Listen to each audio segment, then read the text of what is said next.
வணக்கம். நாள்தோறும் யூடியூபில் கண்டு மகிழ்வதை, ஸ்பாட்டிஃபையில் கேட்டு மகிழ்வதை வரிவடிவில் படித்து ரசியுங்கள். பிளாகில்.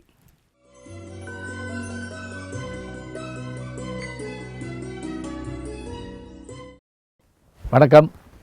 விக்ரமாதித்தனுக்கும் வேதாளத்துக்கு இடையில் நடக்கக்கூடிய கதைகளை சொல்லிட்டு வர்றப்ப என்கிட்ட ஒருத்தர் தொலைபேசியில் கேட்டார், நீங்கள் எவ்வளோ சொல்கிறீங்க, நான் ஒரு கேள்வி கேட்குறேன்னு சொல்லுங்கள் அப்படின்னாரு. காயாகி பிறகு பூவாகிறது எது அப்படின்னாரு. எனக்கு ஒரே குழப்பமாக போச்சு. என்னங்க இதில் யார் விக்ரமாதித்தன் யார் வேதாளம் அப்படின்னேன். இல்லை அதெல்லாம் வேணாம், காயாகி பிறகு பூவாகிறது எது தெரியல அப்படின்னேன். தேங்காய் முதல்ல காயாகுதா, அப்புறம் அது துருவணமாக பூவாயிருதா அப்படின்னாரு. ரொம்ப ஆச்சரியமாக இருந்தது. இதெல்லாம் விக்ரமாதித்தன் கதை கேட்ட பாதிப்புன்னு நான் நினைக்கிறேன். சரி, வேதாளம் இப்போ இந்த கதையை ஆரம்பிக்கிற போது வழக்கப்படி அது போய் மரத்தில் தொங்குச்சு. விக்ரமாதித்தன் அதை எடுத்துகிட்டு வந்தார். வழக்கப்படி அது கேள்வி கேட்டுச்சு, பதில் சொல்லணும். சொல்லாமல் இருந்த கண்டிஷன்லாம் சொல்லிச்சு, எல்லாத்தையும் கேட்டுட்டார். கதை என்ன அப்படின்னா, முன்னொரு காலத்தில் சேனாதிபதி என்ற ஒரு மன்னன் தன்னுடைய மனைவியுடனும் மகளுடனும் வாழ்ந்து வந்தார். பிறகு அவனுக்கு ஒரு ஆர்வம் ஏற்பட்டது. எப்படி? புனித யாத்திரை செல்ல வேண்டும் என்று நினைத்தான். அப்போதெல்லாம் எப்படி என்றால், இன்றைக்கு இருக்கிற அளவுக்கு வேகமாக செல்ல முடியாது. பல்லக்கு, குதிரை, யானை இதில் தான் போக வேண்டும். மன்னன் சொல்லிவிட்டு புறப்பட்டு விட்டான். பல்லாண்டுகளாயின, மன்னன் திரும்பி வரவில்லை. அவருடைய மனைவியும் மகளும் இரண்டு பேரும் தன்னுடைய கணவனையும் தந்தையையும் தேடி புறப்பட்டார்கள். அப்படி புறப்பட்டு போகிற போது ஒரு காற்று வழியாக போடும்போது மழை பிடிக்க தொடங்கியது. கொட்டு கொட்டு என்று மழை கொட்டியது. இந்த கொட்டுகிற மலையிலே பயணப்பட வேண்டாம் என்று இரண்டு பேரும் அந்த சேரும் சகதியாக இருந்த பகுதியில் நடந்து சென்று ஒரு ஆலமரத்தடியிலே அமர்ந்து கொண்டார்கள். அதே மலையில் அந்த நேரத்தில் ஒரு அந்தணனும் அவருடைய மகனும் வந்தார்கள். அந்தணன் நல்ல வல்லமை வாய்ந்தவன். அவன் என்ன செய்தான், மழை விட்டிருந்த நேரம் பார்த்து அந்த பாதை வழியே வருகிற போது ரெண்டு கால் தடத்தை பார்க்கிறான். உடனே தன் மகனிடத்தில் சொன்னான், மகனே, இரண்டு கால் தடங்களையும் பார்க்கிற போது பெண்களுடைய கால் தடமாக தெரிகின்றன. எனவே பெரிய கால் தடம் அந்த பெண்ணை மூத்தவளாக இருப்பாள், நான் திருமணம் செய்து கொள்கிறேன். சிறிய கால் தடம் மகளாக இருப்பாள் அல்லது சின்ன பெண்ணாக இருப்பாள், நீ திருமணம் பண்ணிக்கொள், நாம் போய் கேட்டு பார்ப்போம் என்று புறப்பட்டு போனார்கள்.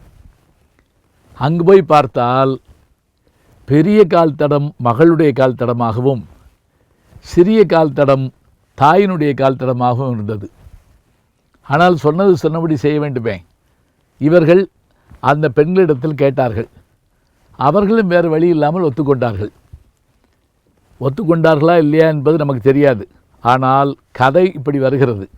இப்போது அப்பா மகளை திருமணம் செய்து கொண்டார், மகன் அம்மாவை திருமணம் செய்து கொண்டார். வேதாளம் கேட்கிறது, இப்போது இவர்களுக்குள் குழந்தை பிறந்தால் அந்த குழந்தைகள் ஒருவரை ஒருவர் என்ன உறவு முறை சொல்லி அழைக்கும்? அண்ணா, சித்தப்பா, மாமா, மச்சான் என்ன உறவு முறை சொல்லி அழைக்கும்? இந்த கேள்விக்கு யாரும் விடை சொல்ல முடியாது. ஏன்? விக்ரமாதித்தனை விடை சொல்லவில்லை. இதை நாம் எங்கே பார்க்கிறோம்? அபூர்வ ராகங்கள் என்ற ஒரு படம் வந்தது. அதில் இதே கதையை வைத்துக்கொண்டு கே. பாலச்சந்தர் அவர்கள் பிரமாதமான படமாக எடுத்திருப்பார். மேஜர் சுந்தரராஜனுடைய மகன் கமலஹாசன், ஸ்ரீவித்யாவினுடைய மகள் ஜெயசுதா. தந்தையான மேஜர் சுந்தரராஜன் ஜெயசுதாவை விரும்புவார், மகனாகிய கமலஹாசன் ஸ்ரீவித்யாவை விரும்புவார். இதே விக்ரமாதித்தன் வேதாளம் கதை தான். அதில் கூட முதல்ல சந்திக்கிற போதும் கடைசியாக பிரிகிற போதும் ஒரு வார்த்தை சொல்லுவாங்க. என்னம்மா பிரிஞ்சு போறியான்னு கேட்பார். அப்போ அவங்க சொல்கிற ஒரு வார்த்தை என்ன, என்னுடைய தகப்பனார் யாருக்கு மாமனாரோ அவருடைய மருமகளின் தகப்பனார் எனக்கு மாமனார், அப்படி இருந்தால் எங்களுக்குள் என்ன உறவு அப்படின்னு கேட்பாங்க. இது நம்ம கேட்குறப்பே குழப்பமாக இருக்கும். ஆனால் விக்ரமாதித்தன் கதையில் எடுக்கப்பட்ட செய்தி இந்த செய்தி. சரி, நம்ம கதைக்கு வருவோம். இந்த கதையில் இந்த கேள்விக்கு விக்ரமாதித்தன் பதில் சொல்லலைங்க. பதில் சொல்லாமல் இருக்கவும் தலை வெடிக்கலை, ஒன்றும் ஆகலை. ஆனால் வேதாளம் சட்டென்று கீழே இறங்கி அவன் காலில் விழுந்து, நீதான் விக்ரமாதித்தன் மகாராஜா என்று நான் தெரிந்து கொண்டேன். ஏன் தெரியுமா? 23 கதைகளுக்கு நீ விடை சொன்னாய். 24வது கதைக்கு உன்னால் விடை சொல்ல முடியாது என்பது எனக்கு தெரியும். சொல்லாமல் இருந்தால் நீதான் விக்ரமாதித்தன் என்று நான் முடிவு செய்து கொண்டேன். எனவே நான் உனக்கு அடிமை. விக்ரமாதித்தன் ஒரு கேள்வி கேட்டான், நீ யார், ஏன் எனக்கு அடிமையாக வேண்டும் என்று சொன்னவுடன் வேதாளம் தன் கதையை சொல்ல தொடங்கியது. வேதாளம் சொன்ன கதையை நாம் இதுவரை கேட்டோம். இப்போது வேதாளத்தின் கதையவே கேட்கப் போகிறோம். என்ன இப்படி நின்று கொண்டே போகிறது என்று யோசிக்க வேண்டாம், தொடர்ந்து கேட்போம். வேதாளம் யார், எப்படி அது வேதாளமாக மாறியது என்ற கதைகளை எல்லாம் பார்க்க இருக்கின்றோம். நல்ல செய்திகளை நாளும் சிந்திப்போம், நாளை சந்திப்போம். வணக்கம்.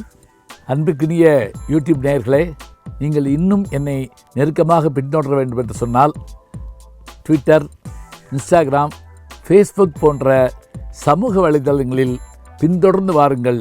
நாம் முன்தொடர்ந்து செல்வோம்.